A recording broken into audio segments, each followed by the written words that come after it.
The moment you all have been waiting for has finally arrived. We are talking top 10 fantasy football players of the 2000s right now.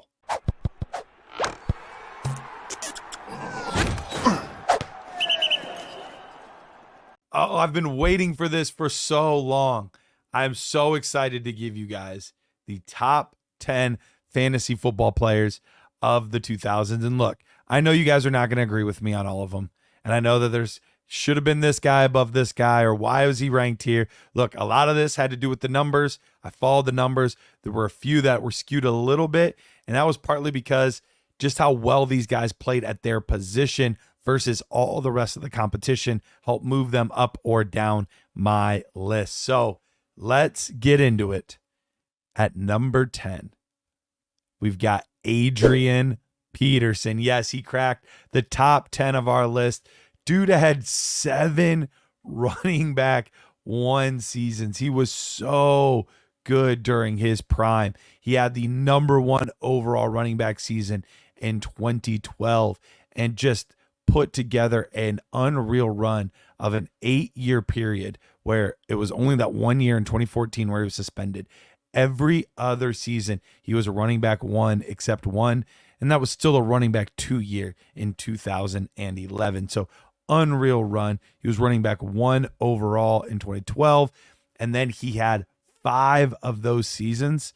He was a top 6 running back. So when he was going to do it, he was going to do it right, and he was going to do it all the way. And it's what's really impressive is he wasn't a player that caught a lot of passes compared to a lot of the other players. So this was truly all work on the ground. And these were not elite offenses that he was a part of. He was carrying the load. So Adrian Peterson, one of the best prospects to ever come out of college at the running back position, and a guy that truly carried it all the way through the NFL to be one of the greatest running backs of all time. At 9, we've got Aaron freaking Rodgers. Yes, Aaron Rodgers, 12 quarterback 1 seasons. But here's the real kicker. He had 4 seasons where he was the number 1 overall quarterback. He had 4 more where he was in the top 3. So really, really good production year in and year out from Aaron Rodgers. We might have even seen more, but this past year, he was injured, obviously, with the Jets. Maybe he can string one more quarterback 1 season together, boost him up a little bit, and maybe even get him above the next guy, Drew Brees. Yes, Drew Brees comes in at number 8. And these two guys, points-wise, are neck and neck. Drew Brees barely edged him out by 1 point in our scoring system, and it was because he had 14 quarterback 1 seasons overall. Now, he didn't have as many number 1 overall seasons. He only had 2 compared to Rodgers' 4, but he edged him out quite a bit in top 6 seasons where he had 11 top 6 seasons. Only 3 of his quarterback 1 seasons was he not a top 6 guy. That is truly elite play. And it was another player who his numbers would be so much better. Both of these guys, if their early careers weren't as weird as they were. Had both of these guys gotten to play their first 3 seasons under the same coach in the same system, or for Rodgers even gotten to play, imagine where they would have been. They would have been up with our top quarterback, who is still yet to be named, but I'm guessing with Tom Brady gone, Aaron Rodgers gone, and Drew Brees gone, you can probably figure out the number 1 fantasy football quarterback. Question is he the number 1 guy overall? At 7, we've got Larry Fitzgerald. Larry had such a good long career, and he's somebody that, yes, he had some nice peaks in there, but his was really about the longevity. Played for so long and was so good during that span. 9 wide receiver 1 season. So it's not like he was just filling up the stat sheet with a bunch of wide receiver 2 seasons. No, 9 wide receiver 1 seasons. He had 2 wide receiver 2 seasons as well. So 11 seasons where he was really helping you out a ton for fantasy football. 6 of those 9 wide receiver 1 seasons, though, top 6 guy. He also had 2 top 3 seasons. So Larry Fitzgerald had a great, great long career. Now, Kyler Murray may have mixed him up with Brittany Griner, but either way, he is still one of the best wide receivers we've seen in the past few decades. Ooh, we're getting closer to that top 5. The last guy before the top 5 still playing. Travis Kelce, man, he has been so good. 9 seasons as a top 6 tight end. 9 of them. Unreal. Then when you look into the fact that he has the most of the decade as far as tight end 1 campaigns. He has 6 tight end 1 overall campaigns. Just a crazy, crazy number when you consider how much better the tight end position has gotten overall. And even the rest of those, 2 of those other ones that he wasn't the number 1 guy, he was top 3. So that means of those 9, 8 of them were top 3 seasons. Such good numbers. It helps, obviously, you're catching passes from Patrick Mahomes, but he was even putting up numbers before Mahomes. He had 2 tight end 1 seasons without Patrick Mahomes. So he was still putting up really good numbers even before that. But overall, we're looking at Travis Kelce just outside the top 5 at number 6. We are now in our top 5.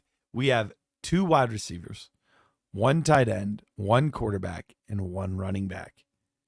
At 5, Marvin Harrison. Yes, his son is in the league now, but man, dad did some work. And this is another player where he would be even higher on this list had we been able to count the 99 season where he led the league in receiving yards and a bunch more wide receiver 2 type seasons that he had from 96, 97, 98 on.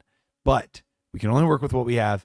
And even in that time span, he was so good. 7 wide receiver 1 seasons, 4 wide receiver overall 1 overall seasons.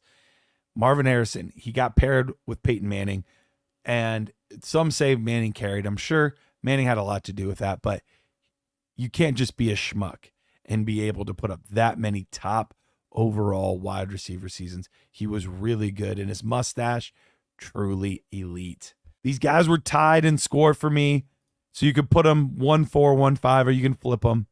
But at 4, I have Antonio Brown. Nobody did more in a short period of time than Antonio Brown. And it wasn't even that short of a period. From 2013 to 2018, nobody touched Antonio Brown. Every one of those seasons, all 6 were top 3. 4 of those, he was the number 1 overall wide receiver.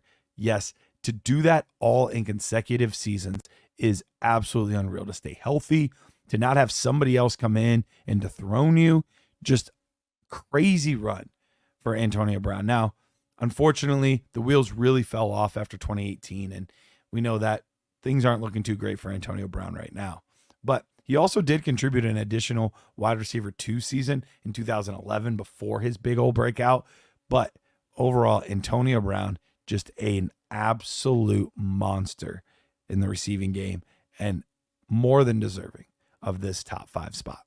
At 3, we have Tony Gonzalez. Yes, 2 tight ends from the same team inside the top 10. We have this guy with 4 number 1 overall seasons, which you're like, well, Travis Kelce had 6. Well, here's the thing. As far as top 6 seasons go, 14 straight.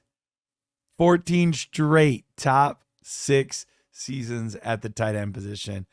Look, nobody did it better than Tony G. Maybe eventually Travis Kelce gets there, but he's going to need another 3 or 4 years to even really come close to what this guy did.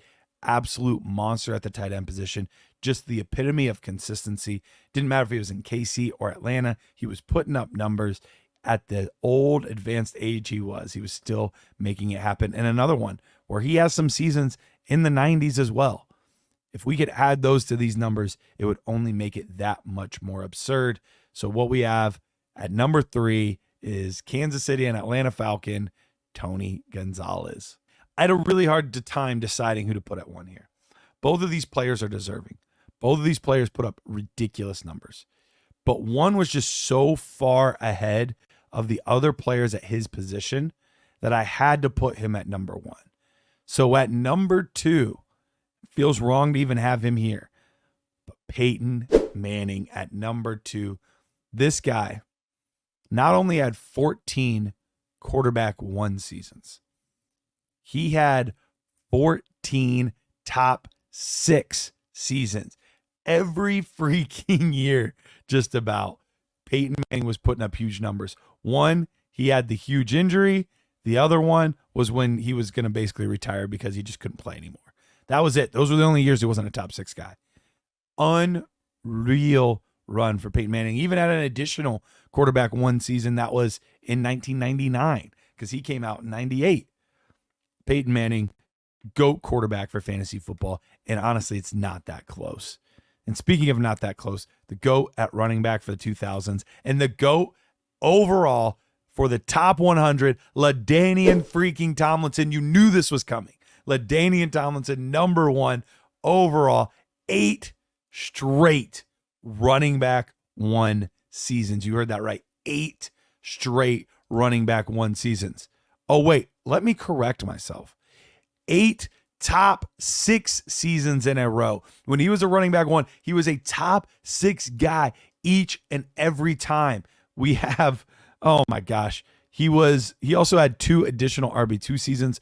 Of all those seasons that I was talking about, 6 of those 8, he was top 3.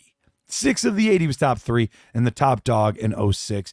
LT deserves all the flowers. He was the guy. I remember in high school, I wasn't even a Chargers fan, and I wanted that powder blue Chargers LaDainian Tomlinson jersey. He was an icon at the time period, an icon for fantasy football, and an icon for just being one of the best running backs of all time. LaDainian Tomlinson, congratulations. Number 1 fantasy football player of the 2000s. Hey guys, if you enjoyed this video, make sure to subscribe to the channel.